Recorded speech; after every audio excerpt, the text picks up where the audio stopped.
Welcome to another edition of Vikings at Home. I'm your host, Gabe Henderson, and tonight we will be joined by Adam Thielen, Justin Jefferson, and wide receivers coach Keenan McCardell. Later in the show, Vikings Director of College Scouting Jamaal Stephenson will also join to discuss how the Vikings are preparing for the upcoming draft without the scouting combine. But first, the film guru Pete Berich will break down his favorite plays from the dynamic duo, wide receivers Adam Thielen and Justin Jefferson.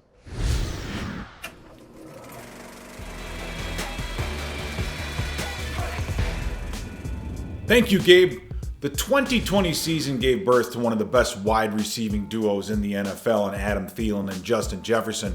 But like with any great duo, they each have their own characteristics that, when combined, create absolute magic. Let's take a look at the film and see what each one of these receivers brings to the table. Adam Thielen finished the year with 14 touchdown receptions. And the reason being, he is one of the best red zone route runners in the NFL by far. And you watch him on the top of your screen as you see Justin Jefferson run that shallow crossing route to kind of pull the underneath coverage away. It gets Thielen one-on-one. You'll see him head fake to the corner route and then run the post. Now, the corner expects that route, covers that route, even grabs him by the waist, but they still can't stop it. I mean, and that's one of the things with Adam Thielen is he is so good in and out of his breaks when he's running routes that it's very, very difficult to cover him. Okay, watching these two guys run out routes. You watch Adam Thielen on the bottom. Jefferson comes up the field, again, running a little bit of interference to pull the high coverage. Adam Thielen gets up on the corner, and watch the move. He just stutters his feet and goes. The corner falls down trying to keep up with him. So it's just an amazing out route. The ability for him to start and stop is something that's absolutely amazing. Now with Jefferson, you're going to see the same type of routes, like an out route in this case, but it's all further down the field. Now you'll see him at the bottom of your screen, runs up the field, kind of wiggles on the post route to create a little bit of room and then stop and then turns around and comes back, and he is 4 yards away from the corner, but he is so fluid in and out of these breaks. But his out route just a little further down the field, not quite in the red zone.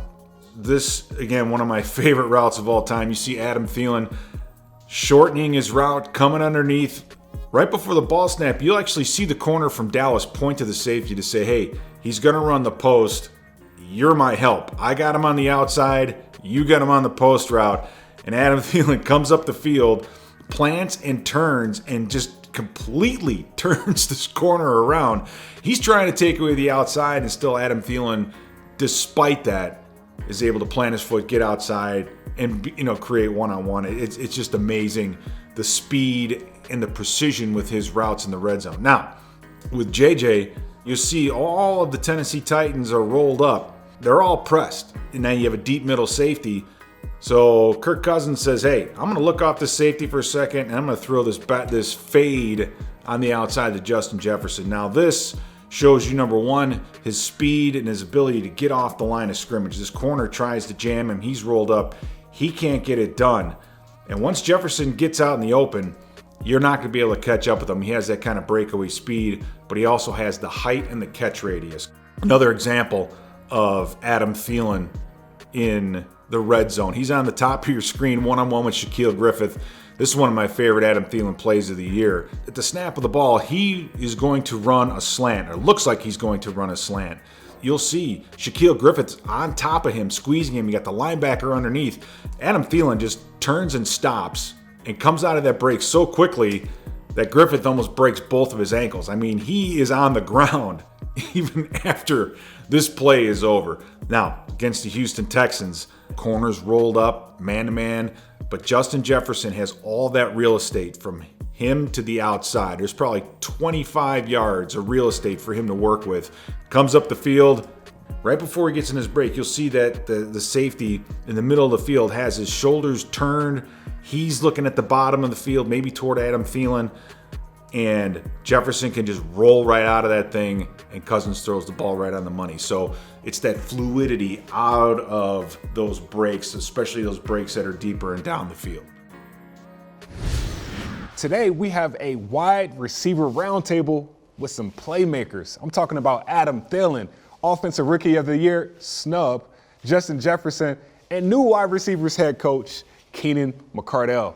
Fellas, well, I guess I'll start with you, Coach. Now that you are with the Vikings, I think it's safe to say now that Justin Jefferson got robbed of that award, right? Definitely got robbed of that award. I mean, it's a quarterback-driven league, so they don't give us any props as receivers, but he definitely got robbed, man. Definitely. JJ, I know that's only more fuel to the fire for year two. And Adam, we know what you're going to bring to the table, being a vet, being, the one-handed play machine. Now having a new coach, have you guys had the opportunity to watch some film on him? I know his job is to get to know you, but how does that work? I mean, I have some guys. I know DJ Chark and some other guys that was at Jacksonville, and we actually spoke with each other during the combine. So we definitely got to be able to connect and meet with each other. So I'm definitely looking forward to what he brings to the table. Coach, they called you and Jimmy Smith Thunder and Lightning, right? In Jacksonville, that was y'all's nickname? Yes, it was. So I know you said, for these two guys, I know you say you like to look at your receivers as painters. You want them to paint their own canvas. So, I mean, are we talking Picasso, Michelangelo? Like, how do you see these guys, filling out? That's pretty good, Picasso and Michelangelo, but I just want them to be able to like when I said paint their own canvas. Each one of those are different receivers. I mean, they are totally different, but they're alike because they always making plays, and they do it in different ways. And that's how me and Jimmy was, one was thunder, one was lightning, and I was thunder because I did all the dirty work across the middle of the field and this, that, and the other. And Jimmy was lightning. I mean, these guys do it in a different way, but they get so much success and get it done. And that's what it's all about at the end of the day, is how they get it done. JJ, for a coach like Coach McCardell, 17 years in the league, 2 Super Bowls, when it comes to your development, what does that do for you? It just gives me the opportunity to learn from him. He has a lot of experience, a lot of information that he can give me. I only had 1 year in the league, so 1 year versus 17. It's a lot of information that he can give me, and a lot of things that he can show me to make my game better. So that'll be good for my game and for me to learn a little bit more in the league. Adam, like, you're reaching that prime of your career where I feel like you're about to start playing some of your best football. Having a coach like Coach Keenan, what does that do for you now? Yeah, I mean, I think there's a lot of different ways that I can look at it. I think, obviously, the fact that he's done it before, just the little intricacies of the game, how he can help me there. And then from a longevity standpoint, obviously, him playing 17 years, these young guys think that I'm old. And that I'm deep in my career, but I'm only going on year 8, so I got a long ways to catch up to Coach. Last but not least, all three of you guys, final thoughts, starting with Jets. I mean, I'm just excited of this whole group. Just bringing Kent in for OC and having Coach for the receivers.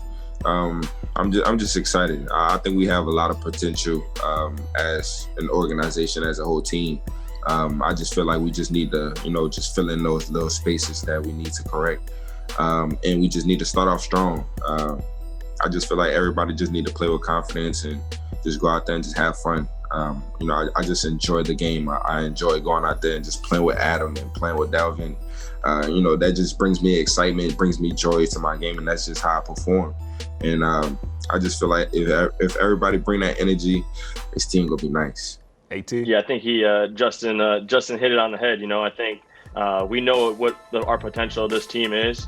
I think something for me, I'm just excited about this staff that we have, that Coach put together, from top down, and excited to get back to work and start, working on our game again to get ready and prepared for a new season. Every year you get a chance to kind of wipe the slate clean, start over, and prove some people wrong. And that's what drives me. I know that. I'm sure that's what has driven Jets. He's proved a lot of people wrong this year, and is only going to continue to do that. So that competitive juice is going to keep coming out, and like Coach said, just trying to lead that way. lead by example, by pushing each other, by trying to reach that full potential every single day. I'm fortunate enough to to be in this position to coach two guys that love to play the game. I kind of have the same mindset that I have about competitiveness, going out and being a competitor first, and letting my talent show you how good I am. I want those guys to continue to be that way. I want the rest of the guys in the room to continue to be that way. And I just want us to just take one game at a time and show people how good this team really is. Because if we go out and work hard and do the things that we supposed to do and take one game at a time, we'll be where we want to be. The process always outweighs the event. I'm looking forward to watching you guys go through that process and come out on top. Best of luck. This was fun. Thank you again. Appreciate it. Appreciate it. All right, Vikings Director of College Scouting, Jamaal Stephenson, joins me today. And Jamaal, we've heard throughout the 2020 and 21 season about, coaches and players and how unique this season was for them, but we never really heard from the scouting perspective. So can you give fans some insight of how different the 2020 scouting season was for you and your guys? Yeah, Gabe, it was completely different. And the main reason why is there was no in-person, college visits. So that's a big part of what we do in the fall is, we get our list of schools that we need to go to and check out the prospects there. And then we make on-campus visits. We talk to coaches, strength coaches, trainers, all of our sources that we need to interact with. We're able to do that on the campus, and we weren't able to do that this year. But thankfully, with technology, Zooms and Microsoft Teams, we're able to basically get all the information that we needed virtually. And so it worked out well. We're at a place now where we normally would be at this time. We just didn't have the in-person visits this year. Rick says, for the college scouts, draft night is you guys' Super Bowl. This time that we are in right now, would you say this is the playoff push for you guys? Yeah, for sure. I mean, it's ramping up. You say Super Bowl, you got me excited. We had a good one.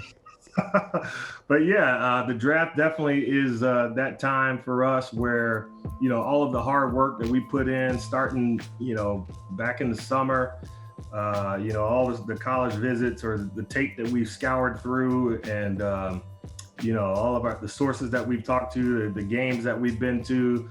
So all that hard work that, we see that come to fruition. And draft night is that night where we're like celebrating what we accomplished that year. No combine, there are pro days now.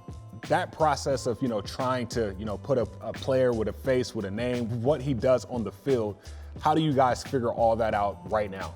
Like I said, we had to go about our business a little different this year, but we still got all the work done that we needed to get done as far as, the college tape is going to tell you a ton about the player anyway. And that's why having a veteran scouting staff, I think, has been so beneficial to us in terms of our guys reaching out to their sources and getting all this background information. Now, the scouting combine, basically being a medical event, is it is what it is. Our medical staff, our trainers they're going to get the information they need to get as far as a comprehensive medical background check on every combine eligible player.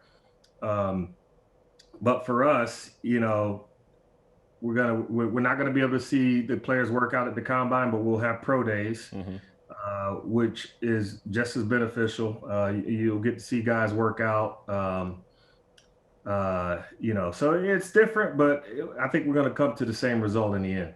So, I mean, you've been a part of this draft process since 2002 with the Vikings. And of course, this past year, a lot of experts are saying, this is one of the best draft classes Vikings have had. For you, being a part of that process, were there any guys that surprised you in last year's draft class that the Vikings selected?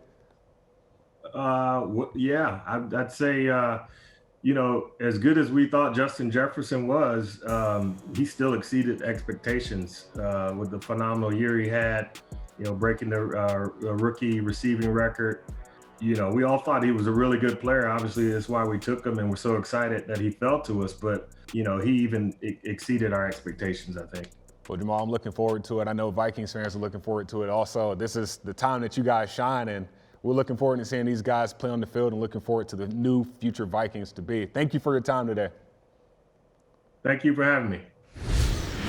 We could only give you a tease of the conversation with Justin Jefferson and Adam Thielen. So for the full interview, head on over to our YouTube page and be sure to subscribe to all of the latest Vikings content.